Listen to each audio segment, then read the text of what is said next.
நான் என் ஊருக்கு சென்றேன். இந்த ஊருக்கு அப்படின்னு கேட்ட உடனே அதுக்கு இங்கிலீஷில் ஹோம் டவுன்னு சொல்லணுமா நேட்டிவ் பிளேஸ்னு சொல்லணுமாங்கிற கன்ஃபியூஷன் இன்னும் பலருக்கு இருக்குது. இதோட கரெக்ட் ஆன்சர் என்ன தெரியுமா? ரெண்டுமே கரெக்ட் தான்.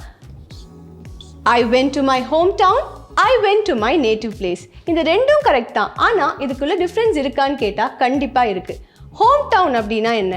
இப்போது என்னோட வீடு, அம்மா அப்பா வீடு எல்லாமே சென்னையில் இருக்குது. ஆனால் நான் வேலைக்காக இப்போ கோயம்புத்தூர் வந்திருக்கேன். அப்போ என் ஹோம் டவுன் எது அப்படின்னு கேட்டால் சென்னை தான். அப்போ நேட்டிவ் பிளேஸ்னால் என்ன? நேட்டிவ் பிளேஸ்னால் பூர்வீகம். என் தாத்தா பாட்டி அதுக்கு முன்னாடி இருந்தவங்க எல்லாரும் இருந்த ஊர் தான் என்னோட நேட்டிவ் பிளேஸ். ஆனால் நானோ எங்கள் ஃபேமிலியோ எங்கள் வீடோ இப்போ அங்கே இல்லை. இப்போ உங்களுக்கு புரியுதா நேட்டிவ் பிளேஸ்னால் என்ன, ஹோம் டவுன்னா என்னன்னு? இந்த இன்ஃபர்மேஷன் உங்களுக்கு பிடிச்சிருக்கா, உங்களுக்கு புரிஞ்சுதா? இப்போது உங்களோட ஹோம் டவுன் எது, உங்களோட நேட்டிவ் பிளேஸ் எது அப்படிங்கிறத காமெண்ட் செக்ஷனில் மென்ஷன் பண்ணுங்கள். இதே மாதிரி உங்களுக்கும் இன்னும் நிறைய இன்ஃபர்மேஷன் கற்றுக்கணுன்னு ஆசை இருந்ததுன்னா இங்கிலீஷ் பார்ட்னர் பேஜை ஃபாலோ பண்ணுங்கள்.